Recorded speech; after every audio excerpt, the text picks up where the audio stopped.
but that's concerning. There's now reports out there that people that take this medication and then get off of it lose weight, but they're losing a lot more muscle mass than they intended. And the ratios of fat to muscle are significantly off base and incredibly unhealthy.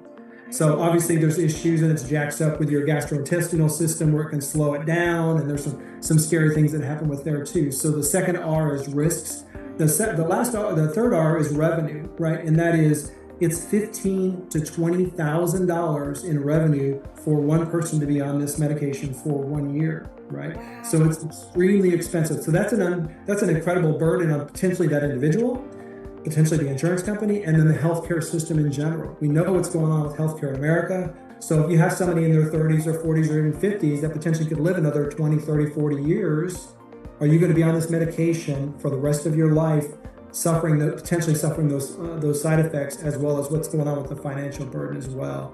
I'm not going to get into the fact that they're trying to push it for kids that are 12 years old and all kinds of stuff there as well. So overall, I would say based on those things, it's going to have to be obviously that person's individual choice. I'm not here to tell you have to eat plants. You have to make personal choices and decisions that make more sense for yourself. I just want to make sure that you have all the information in front of you so you can make a well-educated decision. Hello, Lifestyle Changers! I am your host, Dr. Adelita, and welcome to a special episode of my Sunday Drive. It is special because I have a special guest today. His name is Mike Thomas. Mike and I were introduced by a common friend virtually several years ago. He and I haven't really met. I hope one day we're going to meet in person, Mike. But we were introduced virtually, and since then we still stay connected. Mike is from Illinois, Springfield, Illinois. Mm-hmm. And I used to live in Illinois too before I moved here in Arizona. Let me read a short bio here of Mike so you guys have an idea who he is. Well, Mike and I share a very common interest in lifestyle medicine and strong advocates of lifestyle medicine. But Mike is unique because he has a very rich pharmacy background, having worked at Walgreens for 30 years, right, Mike? 30 years. And then kind of have had some various positions in Walgreens, actually, from pharmacist to director. And then you retired from Walgreens in 2018, and that's when you transitioned to full-time health coaching. He is board certified in lifestyle medicine and also board certified as health coach. And Mike, also known as Coach Mike, welcome to the show. Welcome to my show. Thank you for granting us your time here. Thank you. To have this opportunity to talk with someone with an immense pharmaceutical background.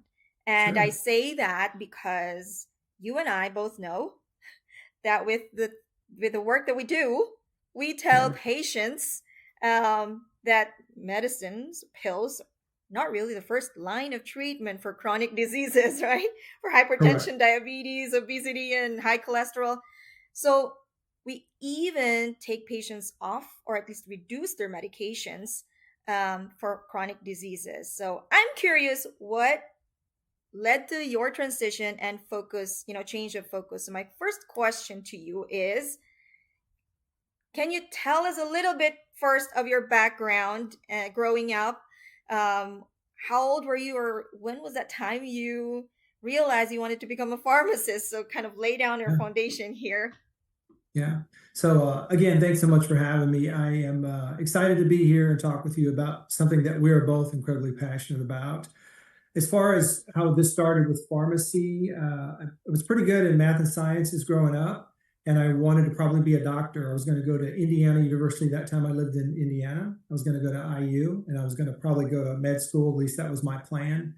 I ended up being fortunate to get a scholarship to run track at Butler University in Indianapolis, Indiana. And so from that standpoint, I went to Butler instead of IU, and they had a really good pharmacy program. And I do get a little faint sometimes when I see blood, I'll admit. So I said, maybe this is an avenue that would be better for me. And so basically that's how it started. I just was in an opportune location that had a great pharmacy school and took the pharmacy classes. Back then it was just 5 years. So I got out 5 years after I got my degree in 5 years, and then transitioned to Texas is where I started my career with Walgreens. It was 29 years I worked for Walgreens. Yeah. Oh, wow, interesting. I didn't know that you wanted to become a doctor first, but I Initially, yeah, I was initially, really yeah. very passionate about the healthcare field. My mom was a nurse, Mm-hmm. and that was just something that was just really appealing to me. My sister is a nurse. Yeah, so there's the medical field. You're always going to have a job. I really wanted to help and support people. So this was just an avenue I was going to go. And then pharmacy ended up being actually the slant that I took, which I think turned out really, really well. Oh, good, good, awesome. Yeah. So, I'm not sure if you can relate to this, but being in a health-related profession, Mhm. a lot of people think that we know too well to stay well or to be well all the time, right? But we know that's Right. not true. We're susceptible to diseases, especially chronic diseases. Have you had any health issues or Mhm. challenges, Right. and how did you deal with them? That's kind of what brought me here with relates to lifestyle medicine. In 2016, I remember it distinctly, basically in 2015 and 2016, I was having a chest pain. And like I said, I ran track at Butler in college. I've been a runner most of my adult life. And I was like, yeah, I'm really healthy. I'm eating very healthy, at least what I perceive that to be, because as you're well aware, both doctors and pharmacists aren't really trained in nutrition. Oh, yes. I thought I was eating healthy. And unfortunately, my mom's side of the family, there's some pretty scary heart disease genes. And unfortunately, many of my great uncles either had open heart surgery or they died of heart attacks in their 40s and 50s. And now I'm, early 50s at this time. And I'm thinking, oh, this is not looking good. And I wasn't sick enough for them to actually take a picture and look at my heart. My cholesterol levels were almost at 200, but I was having chest pain. And I felt like I really had no lifeline. But this is just like, hopefully, I won't die of a heart disease someday. Hopefully, I won't die of a heart attack. So ultimately, I went in on December the 26th, 2016, to one of my store managers, a good friend of mine today. And he just told me he was getting ready. He would just went, this was December. He went in November, he went plant-based. And I'm like, oh, that's interesting. And didn't think much of it. And then he said, and I don't know if you know, and this was just random, it was just a fluke. He said, I don't know if you know, Mike, but they've actually shown now that you can actually reverse heart disease. So he didn't know anything about my thoughts and how I was worried. And right away, I just went, what? And literally for the next probably 2 days, I was like reading about Ornish, the Ornish program, Pritikin, lifestyle medicine, whole food, plant-based. And this was my lifeline. Like I Mm-hmm. literally thought I was going to die at this time. My youngest is still in middle school and I hopefully have many, many years to live. And this was my lifeline. So about 5 days later, I flipped the switch on January the 1st, 2017, lost about 30, 35 pounds, cholesterol levels went down, energy went up. I ended up retiring a year later, and then it just evolved to where people were seeing how successful I was on a personal level with health. And they're like, hey, start coaching me. And that's kind of how it evolved to the coaching process as well. Mm-hmm, mm-hmm. And you didn't, you were having some chest pain, but you didn't go seek medical, advice about that. I, You were not worked up for it. Yeah, I had a cardiologist that I had because I ran a marathon in 2008. And after the marathon, I had injured my hip. I stopped running. Well, building up to running a marathon, you're running many, many miles for many, many weeks. And then I just totally stopped. And probably because of stress in my life, I started having chest pain then as well. And I went in to see a cardiologist thinking about my mom, her history, my uncles. And he basically said, look, just looking at your numbers, we did a nuclear stress test. We did all, he goes, things look okay. He Mm-hmm. said, but just keep moving and keep eating healthy. And that was all the direction I had. Again, now fast forward a few years later, I'm having more chest pain. I'm thinking this is not going well. I'm Uh-huh. concerned about this. And that's where basically I flipped the switch from that standpoint. Wow, wow. And from a medical standpoint too, I was primary care before, and we did have a patient. My husband and I were both doctors, but we did have a patient that he just had a heart stress test 3 months ago. At that time, 3 months ago, and the next thing we Mhm. knew, and it was clear. It was clear, normal. S- Yeah. 3 months later, he ended up in the hospital, heart attack, and had to do Wow. heart stent. And that Yeah, really threw us through like, what? of course. This is like, so it not happen every time, but situations like this make you question, you know, Yeah, how sure are we that it's clear? of course. But so you had a guardian angel that time. I did. Uh, I I did. kind of whispered. We Very all blessed. have that story, right? Right. Now you change, your lifestyle and your eating, but what is the most challenging change that you Mhm. had to take Right. in your lifestyle, which you know too well significantly impacted your overall health? Absolutely. So the most challenging thing, because I didn't have a coach, I didn't have a mentor, I just had my buddy, and he and I were basically sharing our meals, send pictures of our meals to support each other, which was kind of cool back in the day. That was all I really had, but I didn't know anything. All I knew was if I eat salad, which is kind of funny thinking about it today, I'm not going to die. So Uh-huh. I was having salad sometimes for breakfast. I was always having it for lunch, and I would have it for dinner. This started January 1st, 2017. Exactly. For how January long? How long were you January doing 9th, that? 2017 was not a good day. It just I just fell off. I was cramping. I had so much going on in my system. It was a really bad. And really it took me about 3 to 6 months to figure it out because I started doing research. I was still working at the time. I didn't quit for another year. So I started doing research to say, okay, there's another way that I can do this. I didn't know anything compared to what I know now, but I read probably over 30 books, and you probably some of the ones that you've read as well, just about the diet, the lifestyle, tips and tricks, healthful hints, etc. So that just not knowing and knowing that I need to fuel my body with plants, that transition was really difficult. And I'm one of these people that's just kind of all in. Like most people crawl, walk, run, which I highly recommend, but going all in, which I'm probably, I don't know, 90 to 95% plant-based. I don't really eat animal products until I visit my daughter in Orlando. We have a little bit of shrimp or what have you, but primarily where my not whole food plant-based is primarily in some of the processed foods, but it's pretty minor. I mean, for the most part, I'm consuming whole food plant-based for the majority of my life, but Mm, not knowing and just entering into this process and struggling through what I can do with my GI system, et cetera. But also realizing based on what I was reading that this was the biggest thing that I could do that could impact my health was the fuel that I feed my body, right? What am I doing to just eat plants to the best of my ability? And I was very naive. I mean, this sounds silly, but I would eat an Oreo cookie thinking, well, it's plant-based. I'm like, well, at least it's not an animal product, realizing, okay, there's got a lot of other stuff in there that's not healthy for me. mhm, And I kept remembering, okay, it's the whole food plant-based, Mike. It's not necessarily just the junk. And as we're all aware, I think it's mhm, 57% is just processed foods that we consume. mhm, There's significant opportunity that we can do to minimize that to help with our health. So mhm. So it's the food. It's the the food, food that was pretty challenging for a lot of reasons, but you know that you had to do it and go all in because correct that's for the me. most that can impact your life. Yeah, that's right. Food is fuel, right? Yeah, Um, definitely. and I back in my days too, we kind of have the same path, we're just doing it on our Right. own, giving it all in, and whatever we Yeah, read we apply, and nobody's really coaching us. And correct. mindset is one thing that I personally struggle to, Yeah, not just the manual part of preparing the meal, but it's yeah, like, and I wish at that time I had somebody who would, be my ally, and right. would be my other speaker in the half side of my brain, Sure. when things go rough and tough. So, okay.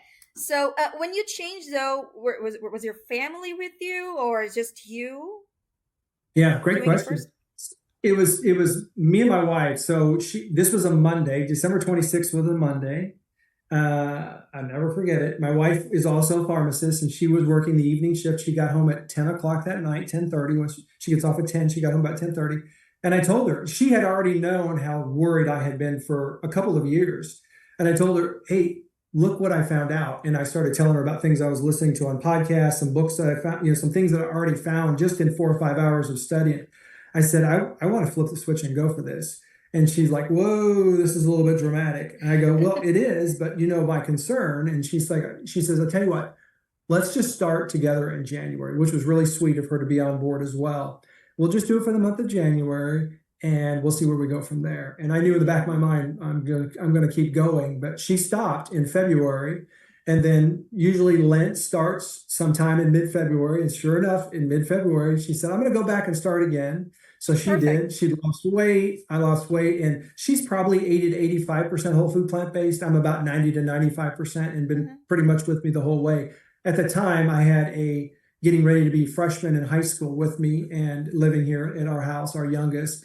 And dad makes the meals, right? So I'm making the Oh, meals, and I'm going to make things that they like. So after, several weeks, we had a repertoire that we were rotating on that had 5, 6, 10, 12, 15 different meals that uh-huh. they liked. There was definitely things that I liked that they didn't, but that's okay. We'll all eat the stuff together. So Hmm. he's fueling his body with more plants when he's at home as well. But definitely felt like I'm very blessed to have the support of my wife as well. Very Huge. important. Very important. Yes, Very helpful. definitely. So that's in your own family circle. But we Correct. know now that the challenge can be from an external, Sometimes. pressure. Yeah.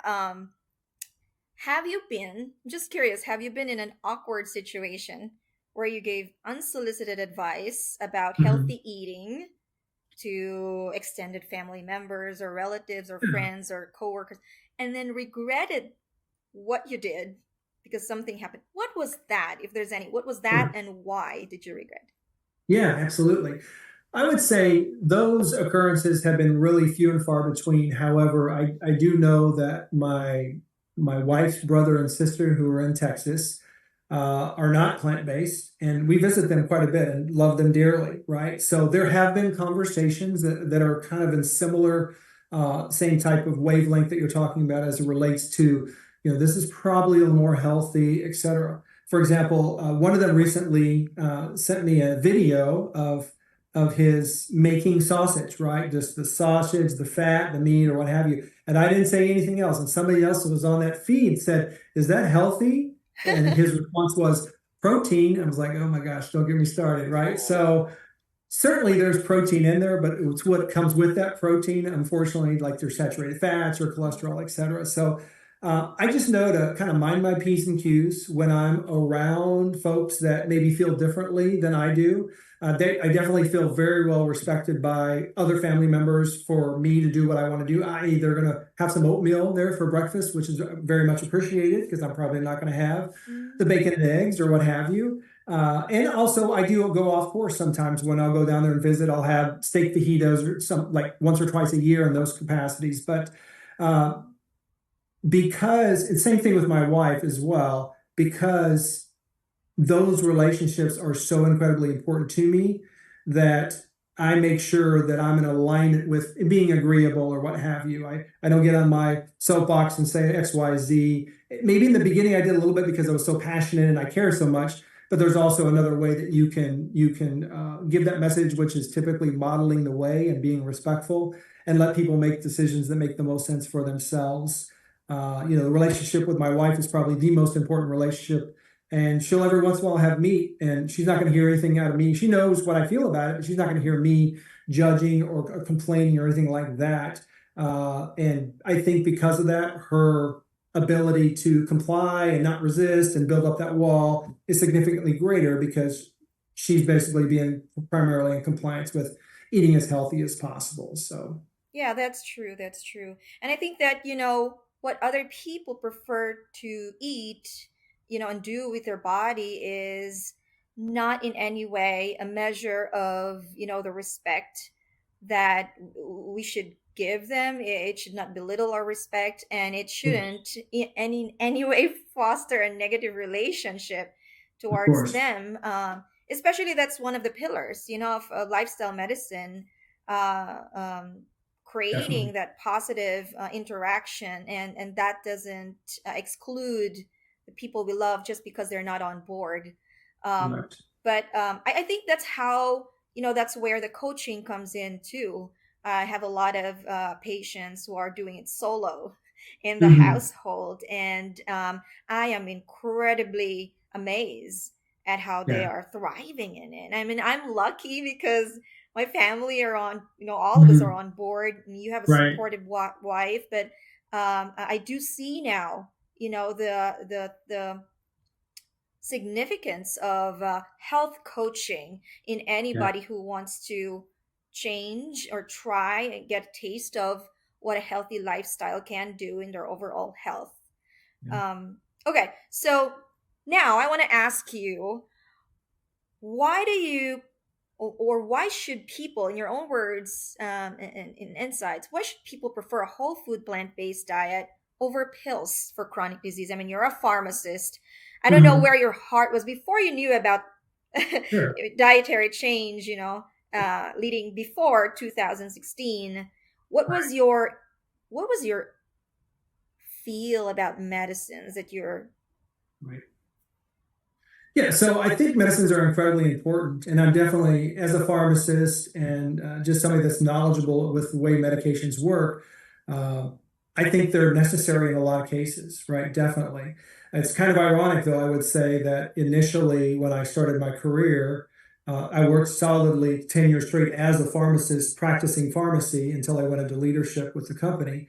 Uh, I worked to ensure that people were taking their medication in the way that the doctor wanted them to take it, of course.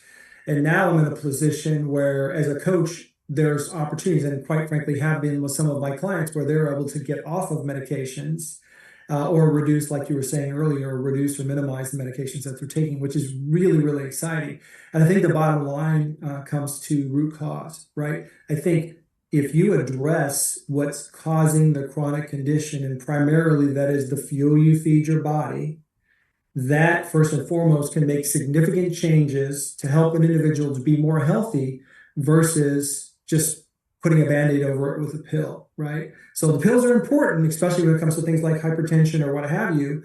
But what if we could work through an experiment of trying to fuel your body with whole food plant-based first, right? Making that change to see if that can eliminate the possibility of going on medication, or and then avoiding those potential side effects that come, or other harmful things that are worse than side effects themselves. So I think it comes down to root cause, Mhm. and what are we doing to address the root cause first and foremost, which is typically a sedentary lifestyle, not fueling our body with healthy the foods. And that's kind of how most of us live in America, right? I think 10%, I don't know the exact number, but I think 10% of calories we get in America come from fruits and vegetables, whole grains, et cetera. The rest of it is processed foods, around 50 to 55%, and then animal products, right? What if we can really increase that number from 10 to 20 to 30? And what kind of incremental changes could we have to your better health and wellness because of that? Mm-hmm. And also, you've been in the pharmaceutical, side of health industry that way too long, and I wonder if have you seen a pattern.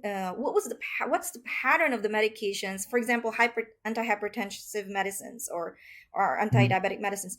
Did you see a pattern of increasing, volume consumption or usage over the years, or the same, or has it decreased? Well, it depends on the disease state, but overall, especially as the age wave continues, these folks continue to age and get older, more and more people are going to be on medication, and more people are going to be on a lot more medications on top of that. Mm. So it really depends on the actual chronic disease state. Again, the last time I stepped out of a pharmacy from practicing pharmacy was 1999, right? But overall, you would see the prescription numbers increase significantly because of what's going on with the age wave and the baby boomers, and the necessity to get on medication to help them to be more healthy or minimize their chronic conditions. Now, this is way before, obviously, 20, 25 years before I really found out about things like Americultural lifestyle medicine, the power of lifestyle medicine, and what that can do to really get to the root cause of what the challenges are, which is typically, again, not fueling your body with healthy foods and not getting enough movement and such. Mm-hmm. So, Mike, in your opinion, maybe personal or what you have seen also in your coaching clients, what are the common challenges or barriers that individuals often face when adopting a lifestyle medicine practice?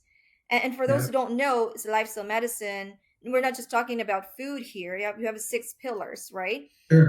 We have nutrition, exercise, stress management, uh, avoidance of risky substances, sleep, and social relationships. So these are the 6 pillars that we, help deal our patients and clients with. But what are the common challenges that your clients or yourself or others uh, often face, and how can they overcome them? Yeah, there's so many, but I'll just zero in on just a few. The first one is many people just don't know. Right? Even physicians, right? Physicians are like, "Oh, you got type 2 diabetes. Here's a prescription, metformin. Have a nice day. Oh, by the way, try to eat more healthy and try to get some movement in and try to lose some weight." Right? That's just a common response that the patient will get, the client will get over the course of a 15 or 20-minute visit once a year. So they don't know, right? And usually they come to me because typically I get a lot of my clients from referrals. They come to me because this guy helps people to transition to a healthier lifestyle, something about more plants, but let me dig in and let me find out about this. So I work to support them with documentaries, studies, YouTube videos, books. There's so much out there that I know about now that I want to make sure at least that they're aware of. And many times there's a learning habit or pattern that they have identified with that really works best for them, i.e., they like to watch video or they love to get into a good podcast or a good book or what have you. So the first one is the education piece. Uh, the second one after they're educated is the belief piece. Now that you've read XYZ, do you believe that this is something that can be impactful for you? Now, the physician could be a huge proponent to that or a detriment to that, depending on what they Yeah. say. It doesn't matter what you eat. It doesn't matter. That happens, unfortunately, a lot. I actually hear that from my clients today. Recently, I had one that was diagnosed with irritable bowel syndrome, and the doctor's like, "Oh, no, just take your prednisone. It doesn't matter what you eat." And he knew better, but the doctor didn't know. The client knew better. The doctor didn't know any better. And, I'm not faulting the doctor for that per se, but it can go a long way, like I said, to believing, well, I do believe that based on me fueling my body with a heck of a lot more plants and less of the chemicals, the dyes, you name it, the preservatives, as well as some of the animal products that have got your saturated fats and your cholesterol, et cetera. I think I definitely have an opportunity to go to health and wellness. And once the belief starts, then it's a matter of going through logistics, identifying obstacles. Like you mentioned, a big obstacle sometimes with some of my clients is the spouse is not on board. And it's okay if the spouse isn't on board because they can still support significantly. But I also have dealt with clients that, I mean, there's sarcasm, there's jeering with their spouse who loves them and wants to help them, right? So it's just the real world out there. It's ubiquitous, right? You go buy a hammer at the hardware store, and what do you have right in front of you is all these Snicker bars and all these Reese's gum. It's everywhere. So all these incredibly unhealthy foods are everywhere, including turn your TV on, look at your phone, all those problems and challenges. And then the logistical piece, right? So what does this really look like? I have a client that said this happened twice now with 2 different clients, and they said, "Mike, they said, I just really need to make sure that I have healthy plant foods readily available for me when I'm hungry." Right. So some of that is you got to be a little bit proactive. You can't pick up the phone and call Domino's in 30 seconds and have a pizza on the way. There needs to be some level of proactivity there. Doesn't mean you have to spend 8 hours a week planning and all this other stuff. It literally can be done in 2 to 4 hours over the course of an entire week. Both planning, preparing, I call shop and shop, shopping, chopping, cooking, and you're good to go for all the fuel you need for the entire week. But out of those 168 hours, I would say 2 to 4 of those hours, there need to be some type of preparation. So when you are hungry, you're not making that knee-jerk reaction where you're fueling your body with some unhealthy foods. And then it kind of goes from there. What setbacks are we having? What are those obstacles? How can we overcome those obstacles? And that's just a process of rinse and repeat to help that person obtain that vision they have for themselves for their best, most healthiest wellness self. Well said, well said. And my mind was so focused on what you said, like belief. It's in the middle of education and execution, right? The belief system, because even if you spoon feed a person who claim he wants to change, but spoon feed with all the strategies and the logistics, as you said, but the belief system is still the Huge. old belief system, and that becomes a resistance, that we can't get our patients to get on your feet and start working in the kitchen, right? So that's really Awesome, awesome advice. I really thank you for that. So, Of Mike, you're course. coaching now. And did you see yourself doing this 10, 20 years ago? Was this part of your plan? I know you kind of indicated earlier your background, professional background, but was there something in hindsight that you can say, yeah, I think that's why I kind of like towards you said I tend to be really health conscious, but you just didn't Mhm. know the important contents that you Right. should be getting. Yeah. So the answer is twofold, and it's yes and no. The no is the logistics with coaching, right? I had no idea about this realm, et cetera. But yes, that, really about 15 years ago, I came up with I need to have purpose in my life. I need to have significance in my life. That's what drives me. That's what gets me out of bed every day between 4 and 5 in the morning. I'm up, I'm ready to go. Now, 9 or 10 at night, I'm ready to go to bed, of course. But I go and I'm very driven because I feel as though God says, Mike, you're here for a purpose. I don't always necessarily know what that is, but when I worked for the Walgreens Drug Company, which was a joy most of the time, there was so much fun.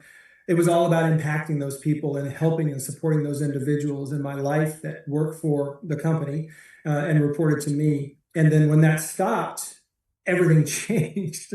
Your purpose, your reason for getting out of bed, and so this just kind of evolved from there because I was having success. People were like, help me. And that was basically the words that I needed. And it's Mm-hmm. evolved now since then. I've been coaching since 2018, the fall of 2018. So what, 5, 6, something like years, right? Mm-hmm. So tons of people helping them and supporting them. Started out for 2+ years where I didn't charge any money at all because I just wanted to help people and I was having so much joy in that process.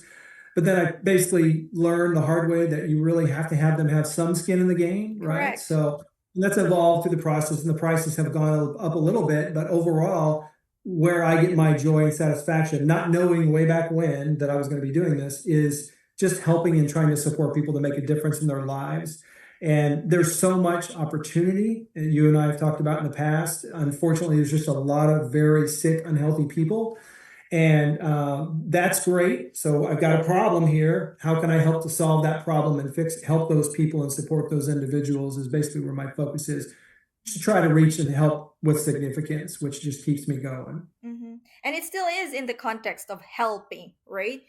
Helping people. It's Yeah. just in a different ball game, which Yeah. inspires more of our hearts and our being because we Yeah. know that what we've been doing before did not really take us that far, even Right. in our personal journey. And so and we could imagine the impact of what if I've changed myself, just one person, what if I can impact 10? And then that then impacts more 10, and 100 and 1,000. And Absolutely. so I think that's what keeps us, keeps the fire inside Good question. burning. A no brainer in that one. Mike, you wrote a blog on Ozempic and Wegovy. Since you're a pharmacist, can we pick your brain Sure. about what your stand is? I know that blog. You've written extensively about your stand on it, but just kind of a tidbit of what that blog is about. I know for those who are listening and watching us, this is about GLP-1 drugs that was originally prescribed for diabetes, but now is gaining a lot of popularity because also asked by a lot of people from their physicians to be prescribed of this drug for weight loss. And so, yeah, there's kind of a different consensus on that. Can you tell us what these drugs are, common brand names, how they work, and whether this really approved for weight loss, Mike? Mhm. Yeah, absolutely. So recently, some of them have been approved for weight loss, and they've shown significant um, changes in individuals that have taken those medications. So they work very well to help people lose weight. And I basically have 4 R's as it relates to the GLP-1s, the Wegovys, the Ozempics, and such. And the first R is basically root, right? And what I mean by that is, are we looking at the root cause of what's causing obesity, right? So I'm going to say some things that are going to seem like they're being negative as it relates to GLP-1s, but I want the listener to hear me and hear what I'm saying is I would say that these may be appropriate for very select individuals. That's probably not what we're seeing, which is why they're running out of stock of these drugs, because people that would like to lose the 30 pounds that they've had for a while are going on Ozempic, which is not a very smart thing to do, in my personal opinion. So are we looking at the root cause, right? The root cause is a very poor, unhealthy diet and lack of sedentary lifestyle, along with a number of other things. But those are the two primary things. And are we addressing that? Mike, well, what does these medicines do that makes them lose weight? They help them to minimize their hunger centers, their actually feeling of hunger. So they noticed that when they came out, like you said, with the Ozempics, 5-10 years ago, they helped with diabetes and such. But they also, as a side effect, they realized that these people that were taking this, their hunger centers, so they were messing with their brain function, were not working as well. So therefore, they were not being as hungry, and so therefore they lost weight. Well, just simple. So it just decreased the appetite. Correct. They decrease their appetite by their hunger centers. That's exactly right. Okay. So because of that, they're using that now as an avenue to say, well, these people now are not going to be as hungry, and therefore they're not going to eat food, and therefore they're going to lose weight. Wow, we can make a whole lot of money for this, right? Which is basically what's happening right now. So looking at the root cause first and foremost, and I have the belief that most of the obesity, which is basically 70% of America, is either overweight or obese, which is just tragic numbers just from a few years ago, as in like 40 years ago. It's significantly different.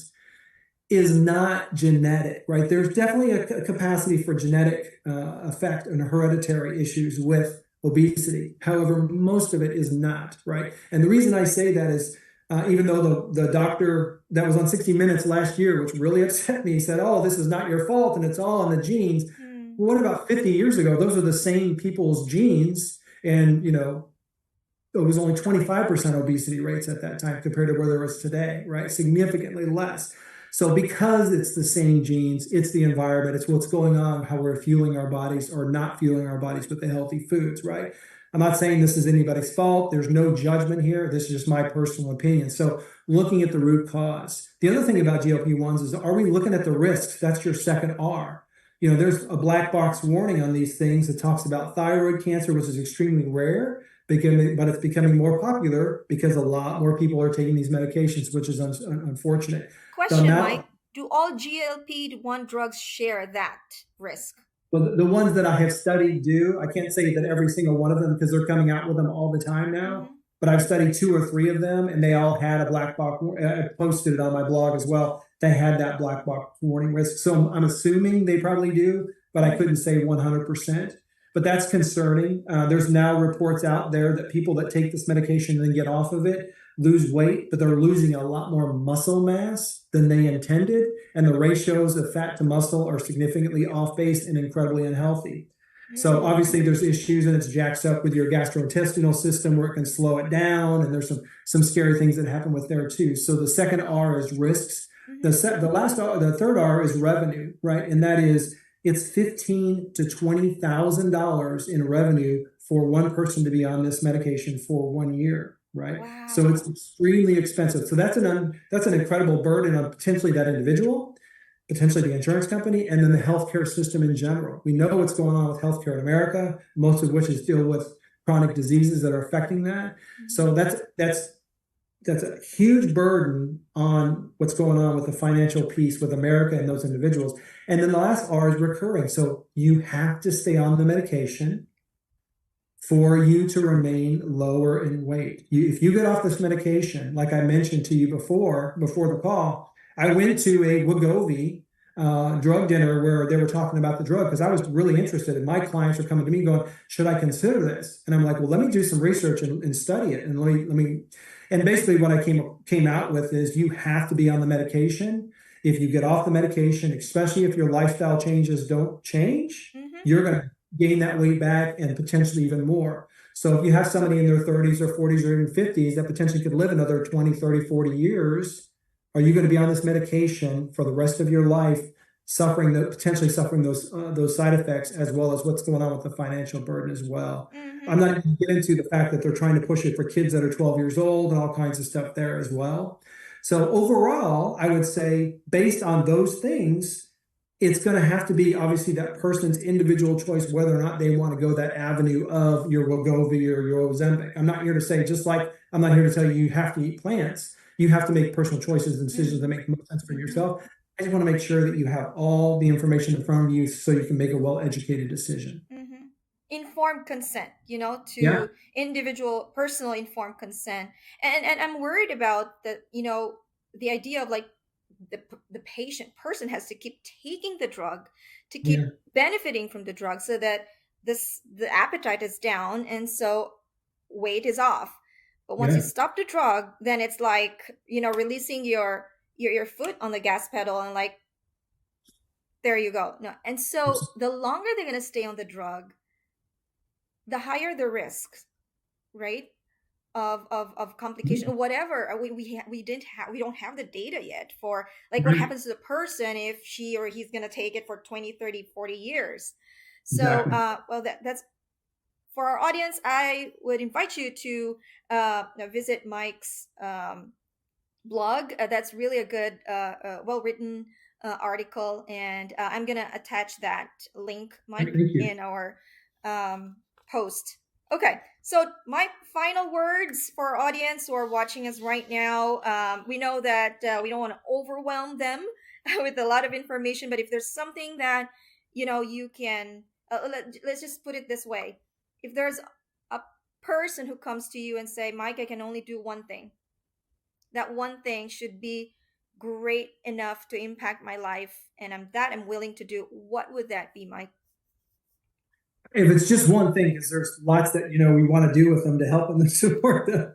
But if it's just one thing, uh, there's two that are very powerful. So I want to mention both. But if it's just one thing, I really think fueling your body with whole plant foods in their natural form is going to get you significant health, probably over anything else. But I do want to say one other thing, and which we really haven't talked about. I've mentioned a few things about living a sedentary lifestyle, but there are so many amazing things that movement can bring into our lives.